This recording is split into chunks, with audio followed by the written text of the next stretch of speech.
I worked for Jerry Harvey as his racing manager for nearly 12 years, so he would retain about 100 horses a year, and I would go through and name those. I'd pick half a dozen names for each horse, and then he would pick the one that he liked the most. Sometimes if he picked an average one, I'd make an executive decision and change it. Yeah, well, I've been, I suppose, involved in racehorse ownership for about 10 years now. Whether I've got 1% or 100%, I like to sort of have my own input.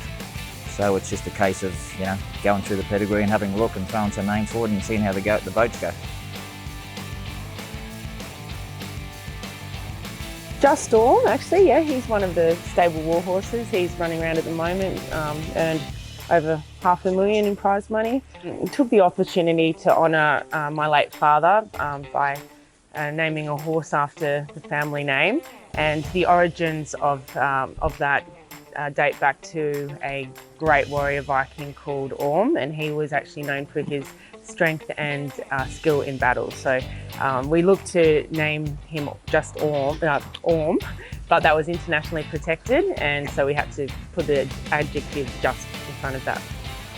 I suppose the one that was a really interesting one was Osfall, who was out of Cienta, and Osfall was by Lucas Cranach, and it was a really interesting story to that because there's that whole theory about the 7 letters too that goes right back to Farlap, having 7 letters, and that, if you look through the history, there's been some quite good horses that just had 7 letters in their name.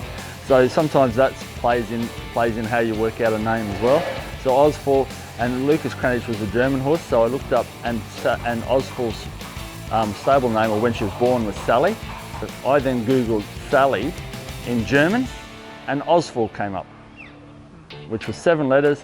But then the other part about that, once we got that name passed and everything, one of the other boys went, I actually looked up Osfall as well, and it is Sally in German, but it's also not slow or not much good or something like that as well, which sort of proved to be right and wrong. She was good enough to win a race and unfortunately got hurt and everything, but was no world beater, that's for sure. Probably the best one is Royal Descent.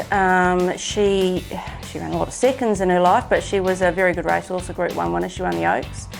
So she was out of a horse called Mulan Princess, so that's just how I came up with the Royal Descent, just going down in the lines like that.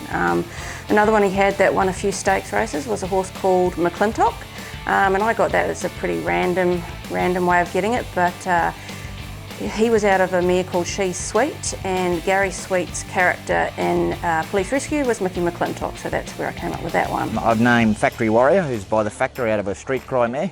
I've named Divulge. Divulge is by Spill the Beans. And recently I've assisted in naming one of the bloodstock horses in Warrioress. Warrior obviously being a fighter, and now that horse being a filly, Warrioress was very fitting from my end. I submitted that name and was lucky enough to get a cap for that. He's always been special as Dodging Eddie, and it was my first sort of, I remember having been a teacher and the old boys, when I left teaching, sort of said, if you ever get a horse, because I taught at St Edmunds, if you ever get a horse that you think goes all right, give us a yell and we'll get involved. And we broke this horse in, and he was by Dodge, and all the boys that were in it, all the owners, would all had a connection with St Edmunds, so that's where the Eddies came from. So we had Dodging Eddie, and he proved to be a great horse for us, and that started the whole ball rolling. So he always had a special part in it, and that name, if you ask people around Ipswich, everybody sort of knows or remembers Dodging Eddie. So.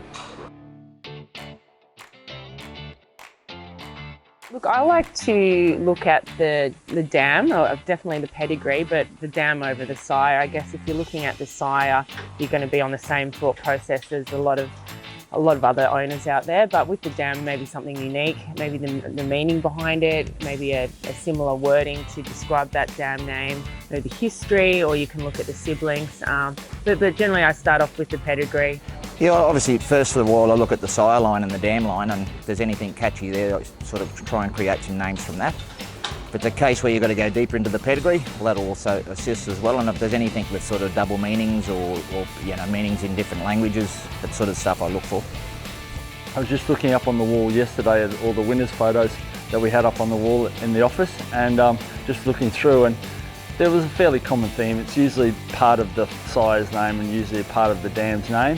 So you sort of usually get a combination of the two of them. A lot of the research came on Wikipedia or Google, so I would put in the mare's name and then just find some random obscure thing to do with that. Wikipedia was absolutely my friend, even though some of it's not completely accurate.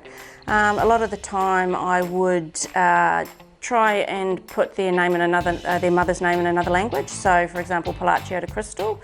She was a really top race mare. She's out of a mare called Crystal Palace, and Palaccio de Crystal is Crystal Palace in Italian.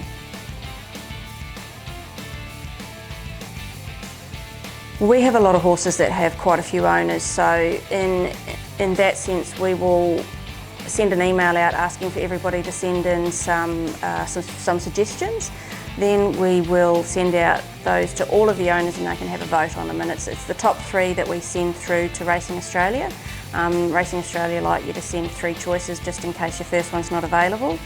There are a number of reasons why they might not be available. The horse has been named that before. You can't name a horse the same name within 17 years of it racing, or the mare of that horse having a foal. Or if they're a Group 1 winner, their names are protected. The really, really good horses like Sunlines and Winks, you'll never be able to name a horse like that again. That will not be allowed. They only allow you to have 18 characters, including spaces and punctuation. So that's something you've got to take into consideration. And you can't name it after a person. You can call it 2 first names, say John Frank, but you couldn't call it John Smith. They just wouldn't let you do that because it might be named after a real person, and you can't use any trademarks or anything like that. So those are all things that have to be taken into consideration.